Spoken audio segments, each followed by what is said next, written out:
we should be able to just rip your rank badge off you and you maintain the same amount of influence. If you're too reliant on that role vested authority, you'll never get that deeper level of buy-in where people give you that discretionary effort.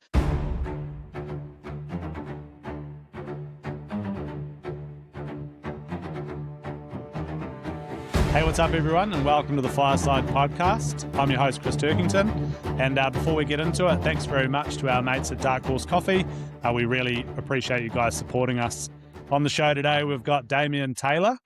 Damien's a leadership expert, he's a researcher, and he's also a world champion. So, Damien, we've been looking forward to this chat, man. It's cool to have you on the show.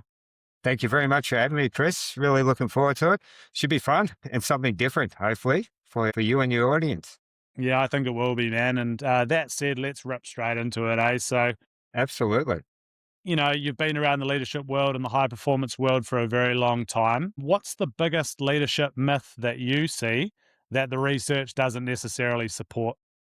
It's a great question. And really what it's come down to over my experience across all the fields is leaders filling up what we call the back end kit. So their experience, their wisdom, their academics, whatever courses they're doing, you get an unbelievable back-end kit. But what they don't focus on from our perspective, my perspective, is their front end to truly understand themselves and who they are, because that's your biggest fracture points as a leader, where we're going. So you can teach anything that you want and learn process or any type of term about leadership, whether it be authentic leadership, steward leadership, all the words that you probably heard in your background.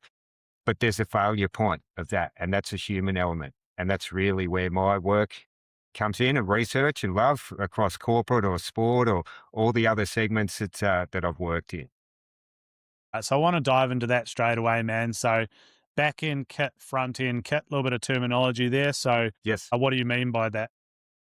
So back end kit is really obvious. So your work and your growing up and going into work, all the ecosystems that you're around, you're filling up through life experience. You might go to university, or if you've been in the army, then you're getting certain amounts of training, both physical and academics, that you're going through, that helps fill that kit all the time. So if you're out in the field, you're building experience from your kit. You go into the classroom, you're building into your kit. You're running a team, you're building that back end kit all the time. So you start getting a formation and a rhythm of how you do things and how you lead. You also experience other leaders and other teams, and you go, I'll take a bit of this, I'll take a bit of that. And you sprinkle that dust in your kit all the time. And then you network with senior leaders. So it's back end all the time.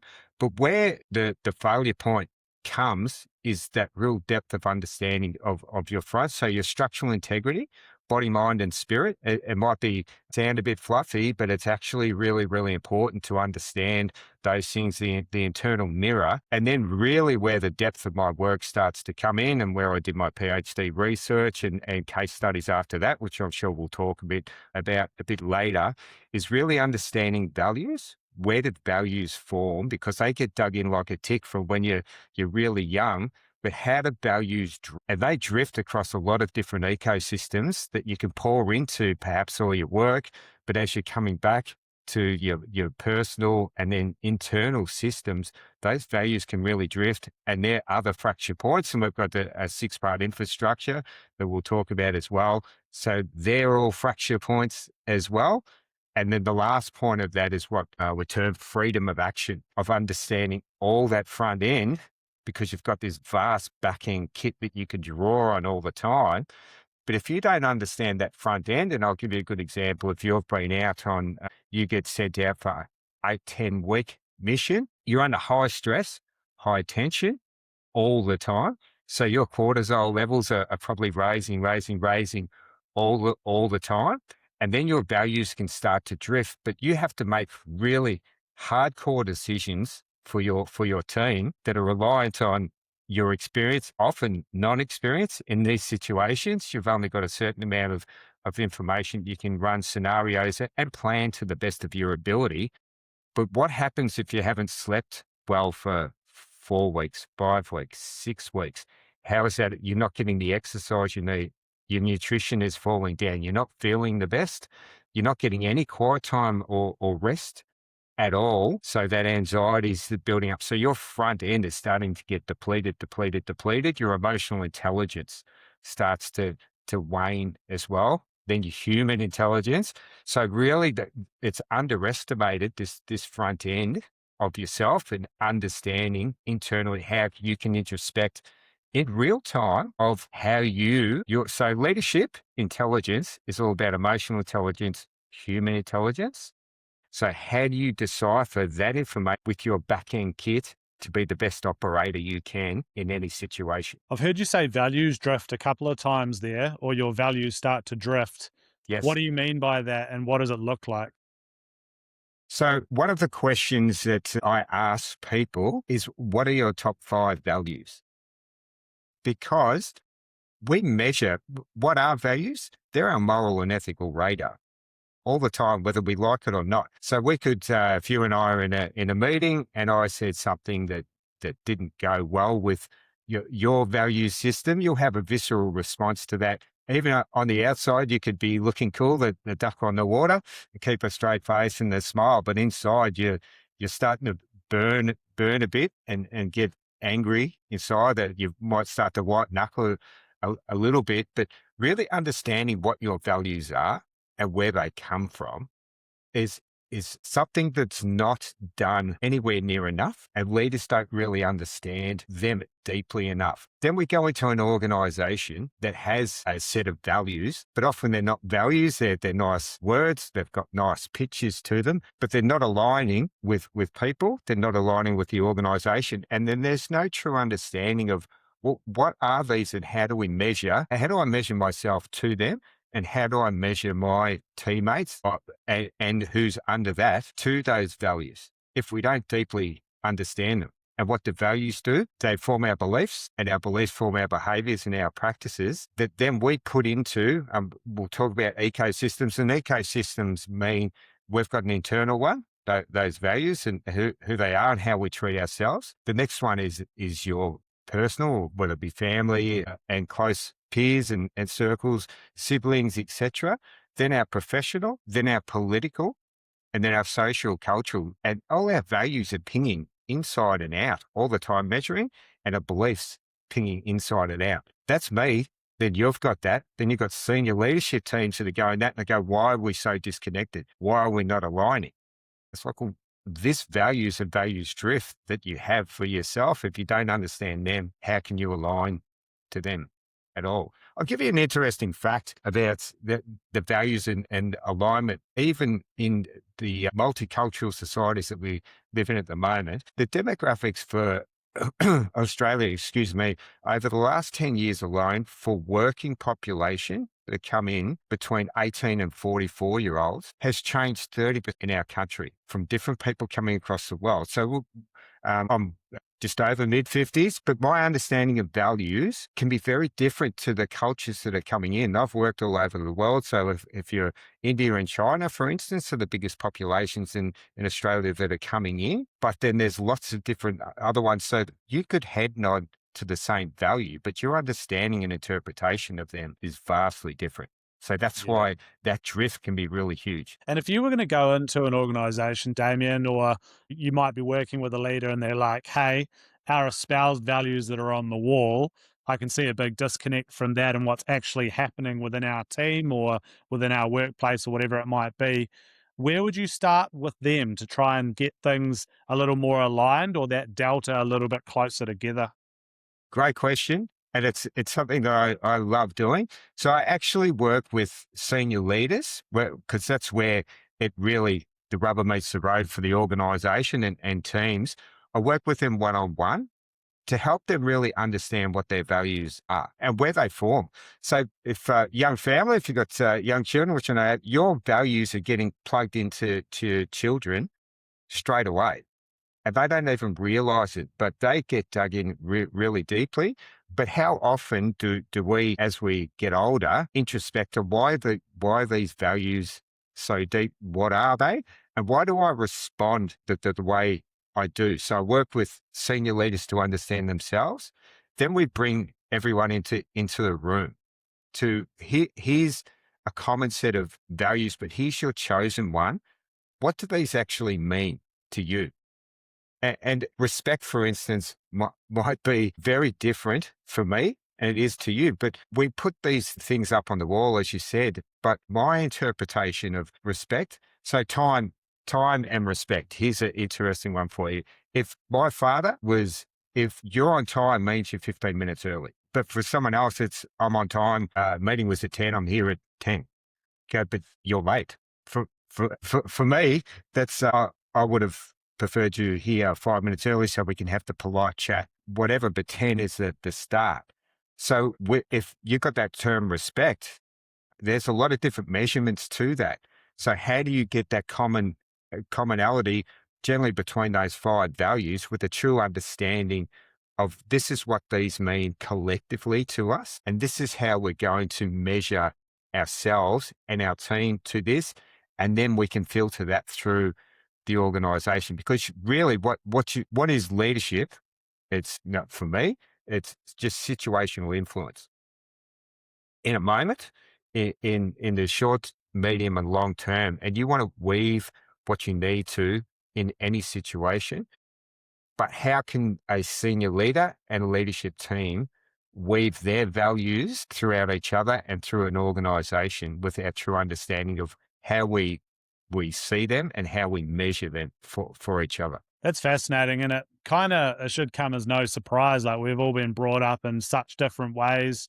We come from different worlds. Like, how could we ever actually see things the same? Like, when you think about it, it makes perfect sense. Hey, what's up, guys? Hopefully you're enjoying the episode. If it's landing with you, then you can check us out at www.aegisleadership.co.nz, or you can find us on LinkedIn and on Facebook.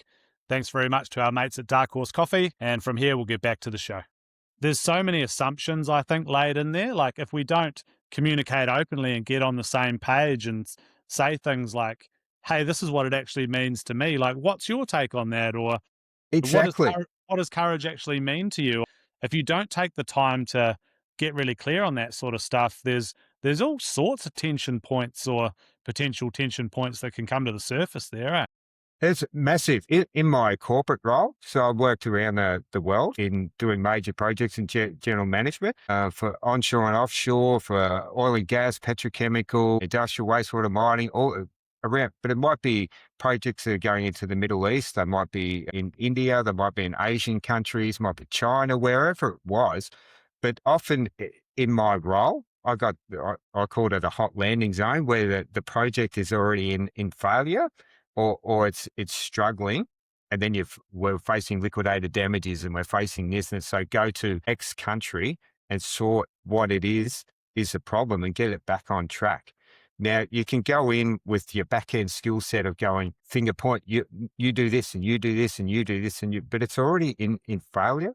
So what I learned is you need to understand people, understand values, and understand culture. So if I went to China, you look at a social communist country with different, the people are people.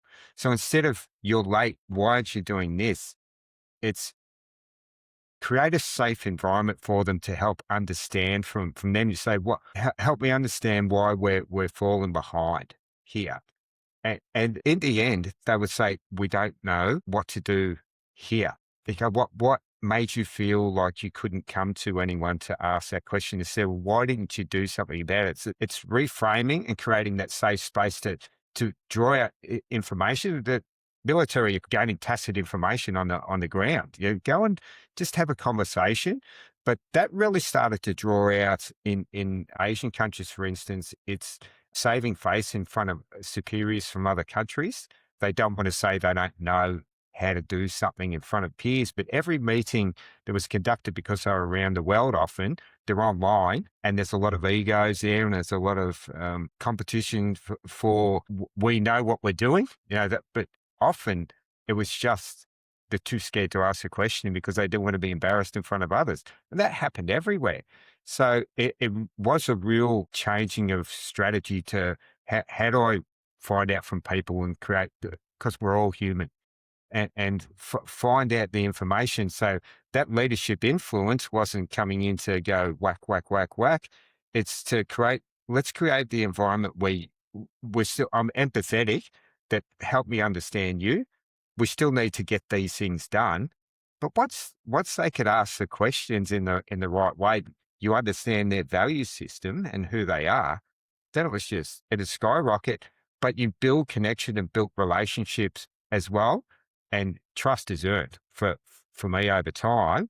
But you do that for them and treat them with that human element, some recognition and validation as a human and who they are, then off you go. So that was a really important lesson for me in that corporate life, and sports the same. But it was really, let's not go to the back end process and whack, because that's not working anyway.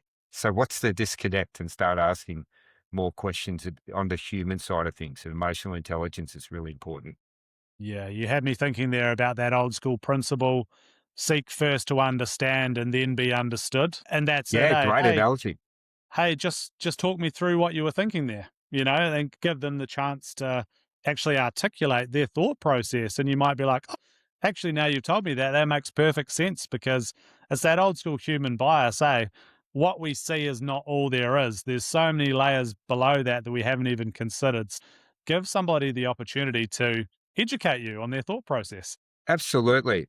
I sat in quite a number of meetings where the room shifted, and we'll go into a 3PS system that I've got, on a leader's presence where created unbelievable fear in the room for certain people.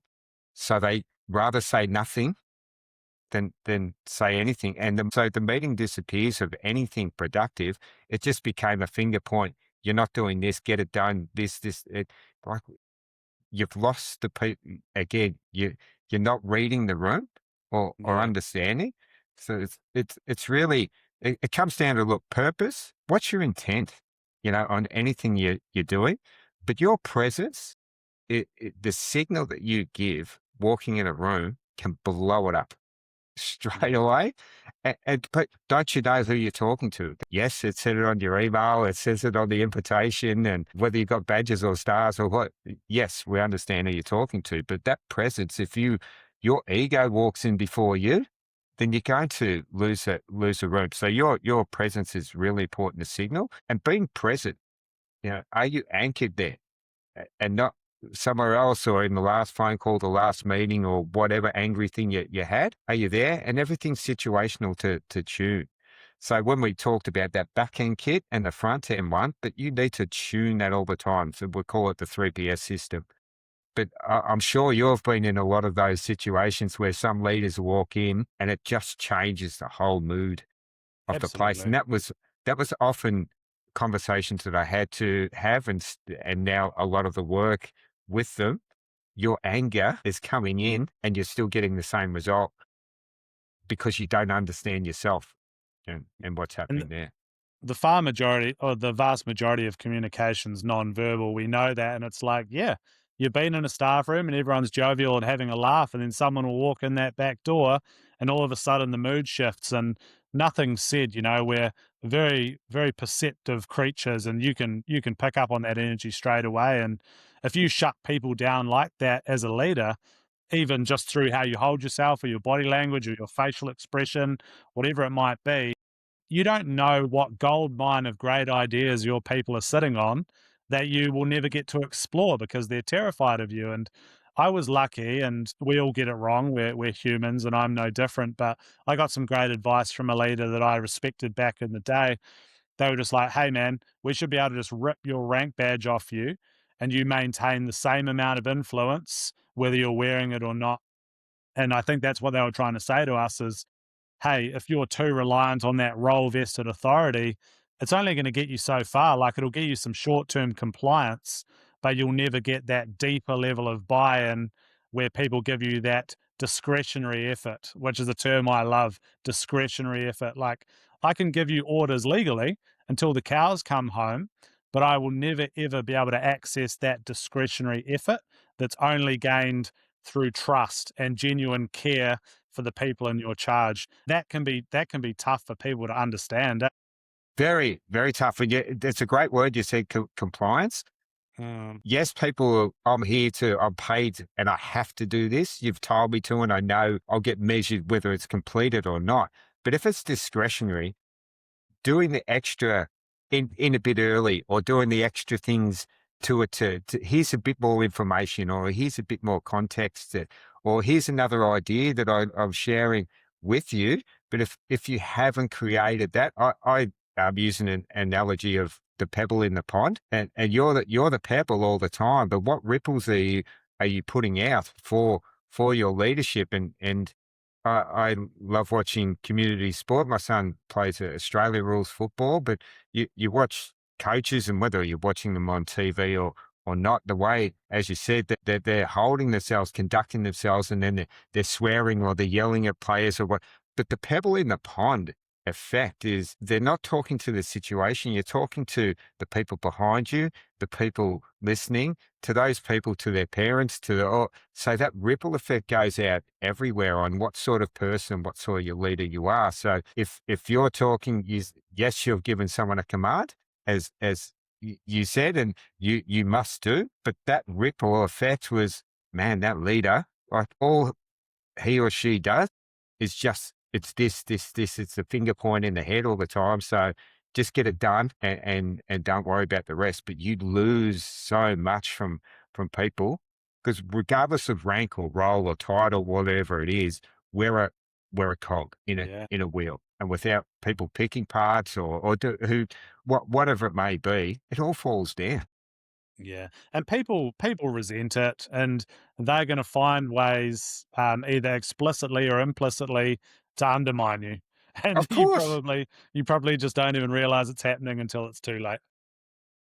It will be too late. Yeah, Generally, they call you in and go, why is the organisation, why is the team falling down like this? And, I've told them all these things to do. And it's sort of like, that's probably the problem. You've told them, how about asking them what they think? Going, yeah, really? Yeah, but they are very simple human questions. And recognition for who you are is something that we all crave. Yeah, great job, or fantastic, great idea, or please share with me what you think. You can't do people's job, but you've got to celebrate who they are and the different ideas. We've only got one set of ideas and imagination. You need everyone. recognition is such a powerful driver, something that babies cry for and men die for. Recognition, it's Absolutely. really powerful. Hey, I want to pivot a little bit, Damien, and just explore pressure with you. So, no doubt for anyone that's getting after it in whatever domain that might be, pressure's a thing. You can't escape pressure. What have you seen in that space around people that deal with it really, really well, and then people who, let's say, the wheels fall off a little bit when the pressure comes on? What have you seen in that domain? It's a great separator, pressure and challenge and tension, and something that I love researching, working in it and being in, because you really do get a great sense of who can embrace it, who wants it, who seeks it, and who's going to really fall over when that when that comes. And it does a lot get back to that work we were talking about of understanding yourself. Tension is going to come the higher you go up in any role, any level, any sport. You're inviting more high level performers at all ends. And it doesn't matter actually what it is. There's going to be confidence, and confidence can turn to hubris, and that ego can be really bad. But you're going to pick yourself against people that want to defeat you or are looking to get that role or whatever it is. And then particular when you get the alphas in the room, that's where is that? Can you keep your cool? And sport is a really, really interesting one for the alphas, and they start well, but can people handle the niggle, the little voice in the head? And then your voice in your head, that you can turn someone off their concentration very quickly by their reaction. Now, if you're really comfortable with who you are, on a sporting field, and it's not saying you can say anything you want, but that you're going to test you out. Oh, you didn't like that, or you're not going to. Oh, you don't like the teacher, or I don't like it. I didn't see you there when the heat was on, and you're like, well, yes, I was. You didn't see what, and then you start to question yourself because they're getting in your head. But that tension, that pressure really comes down to an understanding, acceptance of who you are and embracing unknown. Because what is tension and pressure and challenge? It's unknown. Now, if you've got a fear of the unknown, then you're not going to embrace what comes with that. Whether it's sport or tomorrow for a big meeting, if you've replayed that meeting 100 times the night before, sometimes the meeting gets cancelled the next day. It doesn't even happen. Or whoever you thought would be in there was in a completely different mood or whatever it is. So fear will be a roadblock if you don't understand yourself, but accepting challenge and tension, be in the situation. Remember we talked about be anchored, just be there and listen to absorb. And whether it's happening quickly or in a moment, you're calm enough to go, this is going to be tense. There's going to be people upset, or there's going to be people really pitting against each other. What can I control? I can control myself in these moments. And if I've done the work, if I've done my research, if I've done my hours of practice, if I've done all those extra things, you go, I'm as well prepared as I can be for what's coming next. If you haven't done all those things and you're scared because you don't know, that's where people start falling off and fighting or pausing, or the hands go up behind the head, and then they react. There's people that I wear my heart on my sleeve and they're yelling and sweat. Well, that's not really showing control of who you are in those moments, because you're not embracing the tension. You've got to sit there. So are you saying the best way to inoculate yourself against that fear of the unknown, which we all experience, I think, whether we're honest or not, is controlling the controllables, essentially, is what I took out of that. So making sure all of your core skill sets are down and you've drilled them as much as you can. All your baselines are taken care of. So your nutrition, hydration, your sleep, all those types of things. Your And quiet time. your preparation, you've sort of prepared for as many scenarios as feasibly possible. So when you get into that unknown moment, that little mindset shift that you can have is, hey, it's all good. I've controlled the controllables. I've prepared to the best of my ability, and I have the confidence to basically attack whatever I need to attack in this moment. Absolutely. And guess what? I've been here before and that worked out well. And I faced something similar and I was able to overcome that. Is that kind of what you're saying, Damien, as it becomes like a Absolutely. And fulfilling that loop? slows down your cortisol and your anxiety, that it is an unknown and it is tension. But I've been in similar type scenarios where it's so challenging and there's shots going everywhere, for an analogy. But it's almost watching a Marvel movie or something like that, where they slow everything else around the one person, and you can almost move the puzzle pieces around as they're going, because you're calm in the tension. Go, yes, there's going to have to be decisions made. I don't know, because we haven't been in the situation yet. But if I preempt, then that's not necessarily going to be the right solution either. But I've got enough back-end kit and people around me that will be able to problem solve very quickly. And I've done the work on myself and understanding myself, and I've slept well. I've done the research on the opposition or the scenarios or the meeting on who am I meeting, what's their background, who are they, etc. And then I can sit comfortably, bring it on. Whatever happens, happens.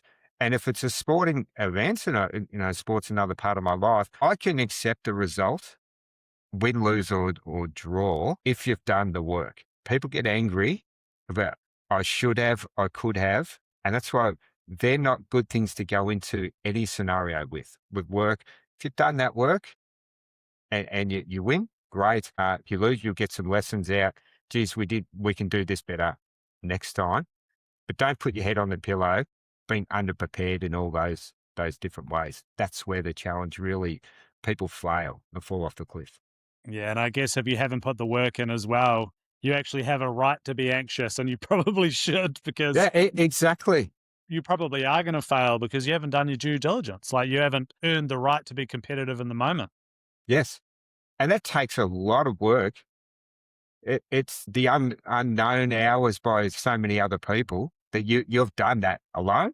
often in isolation, but you know truly in yourself, I have done everything I possibly can to be as prepared as I can. Then, if you've got a really great senior leadership team that you're aligned, but you know they're doing the same themselves, gee, you're confident going in that we're as well prepared as we possibly could for what may come, which is unknown. Yeah. Yeah. And that's I was thinking about a mutual friend of ours, Mark Doreen, when we were talking Yes, there. And something he said, or words to the effect of, before they'd go into any given scenario or mission set or whatever it was, that meticulous control of the controllables. So mastering that weapon system, so it's basically an extension of their arm. It's effortless. They don't need to think about it. All their tactics, procedures, it's been drilled so many times through any given scenario that it's effortless, and everything's basically on speed dial.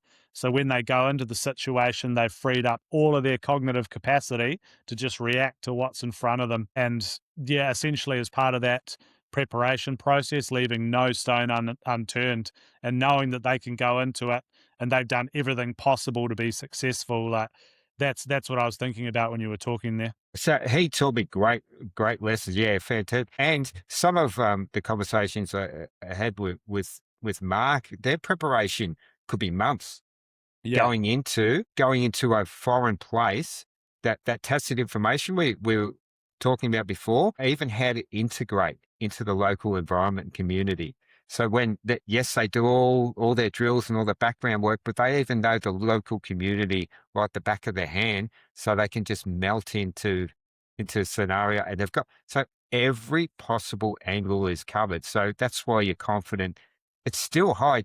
Your cortisol is going to go up when you go in because your adrenaline, but it's not through fear of we're not prepared. It's like you know every corner, you know every door, you know all those, you know the people, you know what they're going to be looking like. You know your weapons there, extension of yourself, and it was just really fascinating to learn how much preparation they do for often an in and out.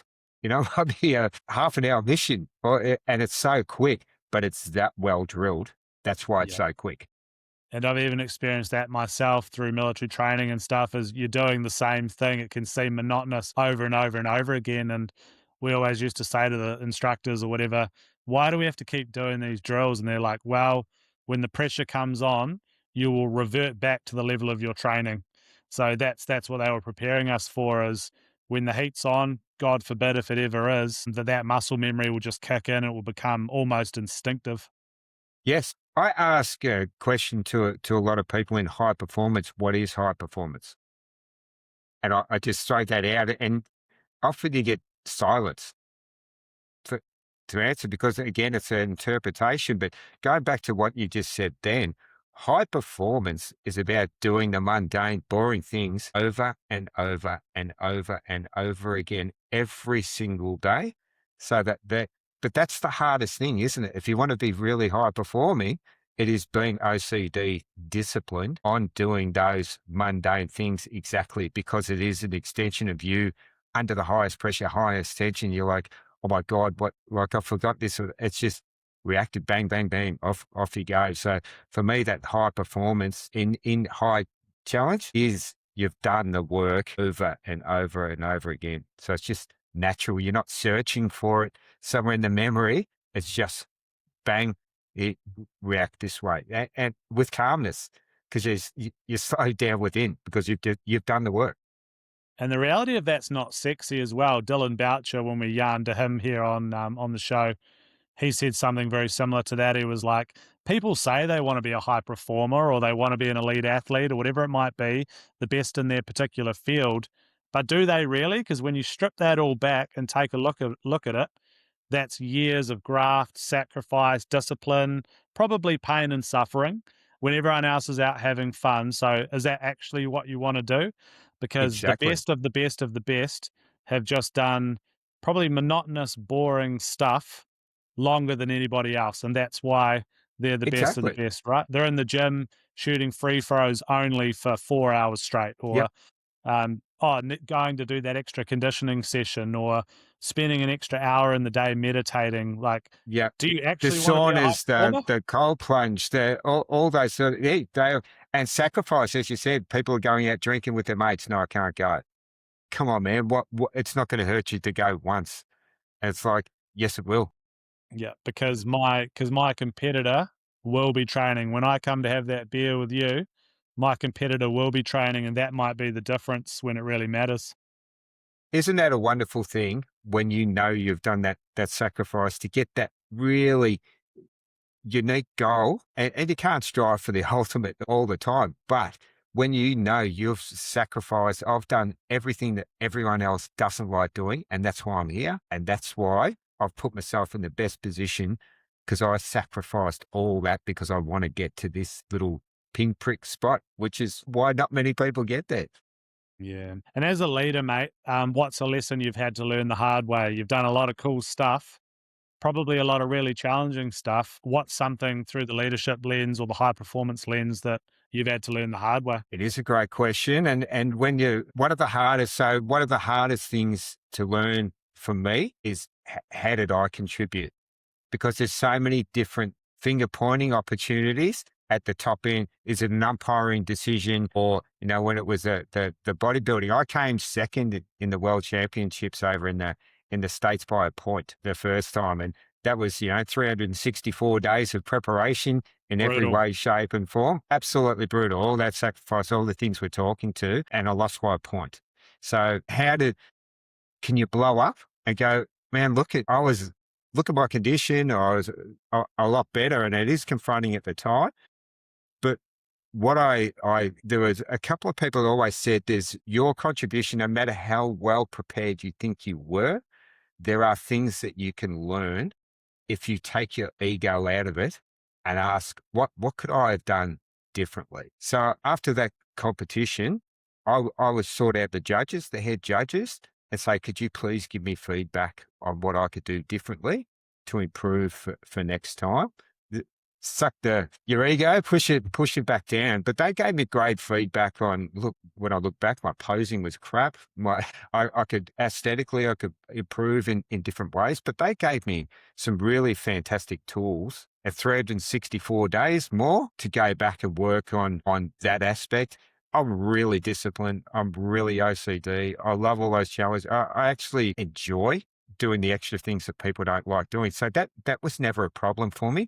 But if you keep doing what you're doing without learning the lessons learned in hindsight, those 10,000 hours, there's a great analogy on the 10,000 hours. But what if the 10,000 hours is spent doing the wrong thing or the mistake? So they gave me really good things to work on that helped me go back and win the following year. But the biggest lesson for me in leadership was asking, how did I contribute and how can I improve in myself to help be the pebble in the pond to help get the best out of other people, because we finger point that way all the time instead of having not that harsh critical, geez, you were crap or whatever. It's just what in a safe way for yourself. How could I get better? What could I do differently? And seek the feedback. And it's hard. When I was doing my PhD, it's hard feedback because they're critiquing everything you write. I've got an analogy, have an empty cup to learn every day and let other people fill that up. And that's what my biggest lesson was. Have an empty cup and go and have conversations with gratitude to help you. So often some of the feedback you go, oh, thanks. But there'd be some real nuggets if you're really open to learning from other people. Yeah, and what we've seen a lot with people is they'll say, "Yeah, man, I'm really open to feedback," but then when it's given, they'll revert to either blame, excuses, or denial. Right? They'll blame something, they'll make Yeah. excuses, or they'll deny it's a thing. And with that type of mindset, you'll never be able to move forward because you're not receptive. And a really nice tip that I got given around receiving feedback is do, dump, defer. It's pretty simple. You may have heard it, maybe not. No, that's a great one. I like it. So do dump defer is Damien gives me a piece of feedback. The do piece is, yeah, man, he's bang on. I've got the capacity to take some action here. I'm going to do that right away. Dump is, oh, Fantastic. nah, Damien's full of shit. I don't think he's got it right there. I'm just going to throw that in the trash. Defer as, hey man, he's got a really good point. I haven't got the bandwidth right now, but I will reattack that at a later stage. So do dump defer. But what we always tell people is just be careful. Like if we're dumping every piece of data that people are giving to us, if enough people are telling you that you're wearing a clown suit, there's a good chance you're wearing a clown suit. So don't overlook those repetitive patterns, right? Hey, maybe there's something there that we need to look at. Absolutely. I do a thing called lessons learned with leaders, and we look at experiences over, it might be over a year. If I come back in, we pick 2 each month because senior leaders, how many decisions do you make every day under high Yes, tension? can be a lot. Incredible, a lot. But we don't reflect on those experiences and those challenges and the risks were, I pick out the 3, the high risk. So we go through those and what the experience was, the lessons learned out of it, what solution you provide at the moment, a few other things to come to a hindsight point. And you might get 3 bullet points on each one. In hindsight, that I know all that now, we could handle it this way, which might shave off weeks, months, or it can shave off a lot of wasted time on data that's irrelevant. If you're a senior leader and you start doing lessons learned once a month instead of never, the hindsight lessons you've got. So when you do that if you did that with me, I did that with you, and together collectively go, oh my God, we've got incredible information that we've learned. We're just not implementing as a team. So that humility is one of the key values for me.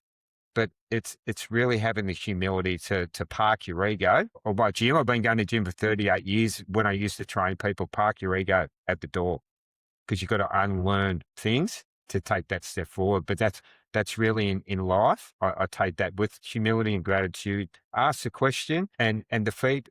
Have you asked the question because you want to get an answer that you like to hear, or have you asked the question because you want to get feedback to improve? Very different. And that, reflection is the key to high performance. A bit of a cliche, but it's so true. And that debriefing culture is so critical, and it's part of the culture within the military context. But around that, prepare, execute, recover. And the recover is not just, taking care of your body and mind, but it's making sure that we're debriefing in the right way and we're establishing, hey man, what do we do well? What do we do poorly? And, what's one step we can take in the right direction if we're faced with a similar challenge in the future? And if you're not doing that, there's no way to iterate and get better. We call that the hot wash scenario Yeah, for hot wash, organizers. same What thing. what did Have we to do do it. well? Yep, What can we do differently next time? And even just after you've done an event that you've been out with, that feedback, just for 5 minutes, if there's 3 or 4 people there, go 1 minute, go. And you go, we did this well. I think we need to work on this next time. You get 7 or 8 points. You go, that's some gold that we can work on. So all those lessons learned, hot washes, really, really important with an empty cup mindset. Let's learn. totally. Keep them simple, keep them short and sharp. Any longer than 15 minutes, you're probably blown over. Short, sharp, Absolutely. to Yeah. the point. And speaking of 5 minutes, if you had 5 minutes with every leader in the world, what piece of advice would you give them, Damien? I think we've been really touching on this one a lot, but it's understanding the importance of your front end. So that real structural integrity of body, mind, and spirit is really important. Are you giving yourself that time to work out, to physically, mentally, give yourself that time to introspect and learn, and spiritually really center yourself and understand how important that is. And then your 6-part infrastructure, as we call it, your sleep, nutrition, exercise, quiet time, the environment that you're in and the environment that you surround yourself with can be really good, really positive, or really toxic. And if you are cleaning out your wardrobe or cleaning out your house, do you clean out your life as well? Because sometimes you just got to move away from really, really bad things that suck that energy out, and then the communities that you surround yourself with. But if I looked at that from a structural engineering perspective, if you're looking at components to put together as one, they're all potential fracture points along the way. So we discredit how important they are, and they'll all affect that emotional intelligence and human intelligence for leadership intelligence and stop that freedom of action for what you're doing. So that 5 minutes I have with leaders is really start thinking about your front end a lot more than you have been, because you haven't been thinking about it at all. And that's where your values are drifting. I won't sleep. I don't need sleep. Yes, you do. It's the number one researching what you put into your body, how you fuel yourself. So important. Getting some exercise as well, and quiet time. Go for a walk just to introspect for 10 minutes, just to have a wash over those conversations. So that 5 minutes is very similar all the time to really start. Don't discount how much the values drift. You're treating yourself as the last most important thing. It's actually the first most important thing. Like that a lot. Put your own life jacket on before you help others put theirs on it. Oxygen, you hear it on planes or what? People are, you before others. But if, as a senior leader, if you haven't worked on yourself and have that calmness and clarity, and you've really looked after yourself, you drag that in everywhere. And I call them grenade leaders, where people are diving for cover when they walked in because they're angry or whatever it may be. But really, that first 5 minutes is, if you don't work on yourself first, everyone else is going to suffer for it. You're not actually showing up well for your people if you're cooked anyway. So that's You're really, not really showing up well important. for yourself, for your For family, yourself, yeah, for your loved ones, and then for wherever environments that you're going into, whether it's volunteering for other people, whether it's your work or whatever else.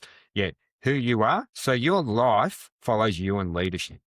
Who you absolutely. are and your life, you drag wherever through. You don't think you do, but it as you said, the way that you carry yourself, the way you look, if you're sitting, mate, let's get this over and done with, all those sorts of things. Yeah, your life shows up in your leadership everywhere. Work on yourself first. So good. And if this has landed with people, Damien, which no doubt it has, it's some absolute gold in there. Where can people find you or check out what you're up to at the moment? Yep. So betheleader.org is our website. Find us there. And Dr. Damien Taylor on LinkedIn. You can look me up there. Share a lot of my work, our work on there as well. Cool, good. Damien, thanks so much for your time, man. There's been some absolute gold in there, and I've really enjoyed the chat. My pleasure. It was great fun. Thank you very much for having me. It was an absolute pleasure. Hey guys, that's the end of it for today. But if you enjoyed that, you can check us out at www.aegisleadership.co.nz, or you'll be able to find us on LinkedIn and on Facebook. And thanks again to our mates at Dark Horse Coffee. We appreciate the support. Catch you next time.